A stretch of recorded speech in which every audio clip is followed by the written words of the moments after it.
Hello students, welcome to class, and we are on lesson number 3, grammar focus. The passive, we're going to be learning about the passive with using the word by and the simple past tense, all right? And so if you look at the conversation before, the conversation from lesson 2, the conversation was written in the passive, using the passive, all right?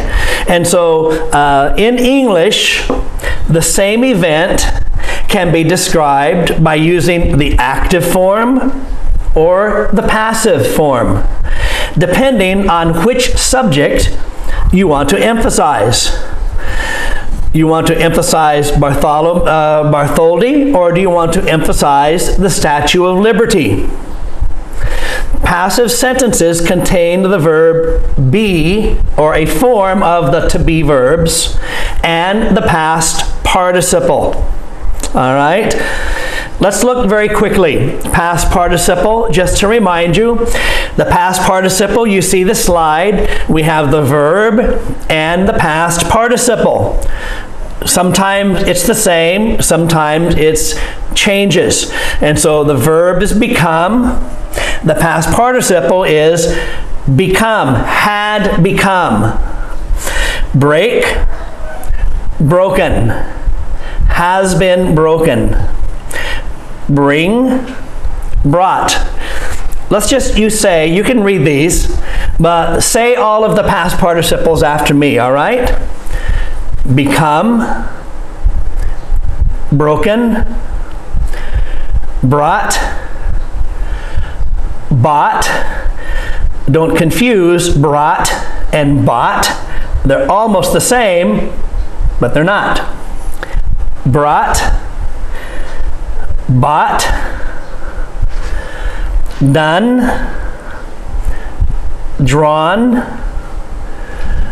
drunk, eaten, felt, found, gone, had, heard, kept, read, run, said, seen, taught, written. The past participle is a verb form which is used in the formation of many tenses. It is made by adding ed at the end of the verbs, but there are many verbs that are irregular, all right? And so these are the irregular past participles. Going back to grammar focus, the passive changes the focus of the sentence. For the simple past, use the past of be, of the to be verbs, was, were, and past participle. You understand that? So the passive focuses and changes the focus of the sentence, of what is the subject, what are we interested in, all right? And so we can use an active form.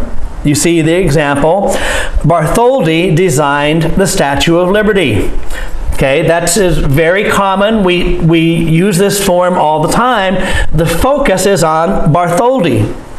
Bartholdi designed the Statue of Liberty. But we can say the same thing using the passive. The Statue of Liberty was designed by Bartholdi. And so you see in the active, the focus is on Bartholdi. But in the passive, the focus is on the Statue of Liberty.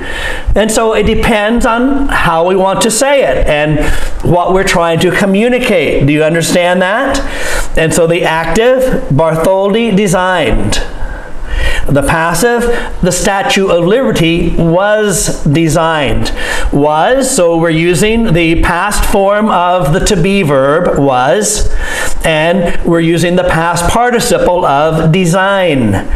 The past participle of design, remember, we add the ed or we change it to an irregular verb. The French gave the statue to the U.S. in 1886. The French gave. The focus is on the French people. But using the passive, the focus changes. The statue was given to the U.S. by the French in 1886. So in the passive, the focus is on the statue. The statue was given. So there we have the past tense of the to be verb, was, and the past participle of give is given, and we're using the word by. The Statue of Liberty was designed by Bartholdi. The statue was given to the U.S. by the French in 1886. And so that's what this lesson is about helping us to form the passive form. The passive is not really a tense. We just call it passive form. All right, and so let's look at letter A. Do you know who created these popular works? They call them works, remember? And so a work is the result of your hand. Letapalne die. Letapalne snat die. That's what a work is. And so a work, as you can see, the first one is a painting. And so a painting is a picture, and that is a work of art. And the next one, I think, is it's called an opera. An opera is like a drama that you sing, okay? Opera. And you say that? Opera. Opera. An opera is like a play or a drama, but it's all singing. And the third one is a book. The book is a work also, and we can call it a work. And the name of the book is To Kill a Mockingbird. The next one is a movie. The movie is a work also. They call it a work, and it's a movie. It's called E.T. E.T. the Extraterrestrial. It's about a little creature that comes from far, far away in space, comes to Earth, and becomes friends with some children. So that's the movie E.T. And then the fifth one, do you know who that is? That is Michael Jackson. Michael Jackson is dead now, but he was a very famous singer and very famous dancer. And so Michael Jackson is a singer and a dancer. And so match the phrases in column A with the appropriate information from column B. Then compare with a partner. I'm going to help you with this because I think that you might not know about these 5 different works of art. All right? I think you might not know about them. I didn't know. I know about Mona Lisa, the picture, but the opera, I didn't know about it. I never heard of it before. And so let me help you. And so we're going to match. Look at this.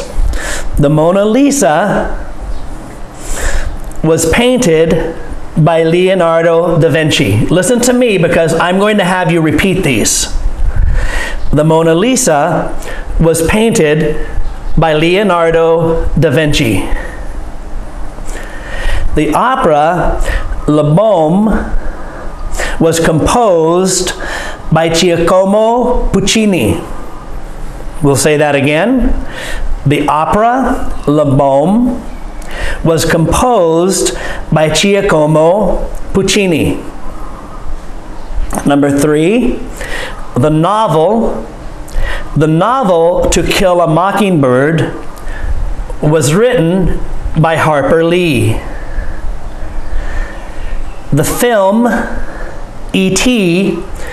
the Extraterrestrial was directed by Steven Spielberg. The album Thriller was recorded by Michael Jackson. And so you might have some trouble with these names. Let me say them, and you practice saying them after me. And say them with the correct stress. Mona Lisa. Mona Lisa. Leonardo da Vinci. La Bombe. Giacomo Puccini. To Kill a Mockingbird. Harper Lee. E.T. The Extraterrestrial. Steven Spielberg. Thriller. Michael Jackson. And you notice the name of these works are all written in italics. And so when we write the name of a work of art, the name of a book, or the name of a song or movie, we always write it in italics when we're using a computer. All right? All right, and so this is your lesson, but there's more. Look at part B. So your homework is match these. I want you to write them and I want you to read them. Try to make the proper pronunciation of the words. And then part B, change these sentences into passive sentences with by. All right? And so I will give you an example. Thomas Edison invented the phonograph in 1877. That's the active. Using the passive, we would say the phonograph was invented by Thomas Edison in 1877. And so in the active, we're focusing on Thomas Edison did something. But in the passive, we're focusing on the phonograph which Thomas Edison created, all right? And you can see the definition: phonograph, radium, World Wide Web, digital high definition television. And so you probably want to read the definition of some of these words, but so your assignment is, in part B, is to rewrite the sentences using the passive and the word by, all right? Give it a try, do your best, take a photo, and send me your homework.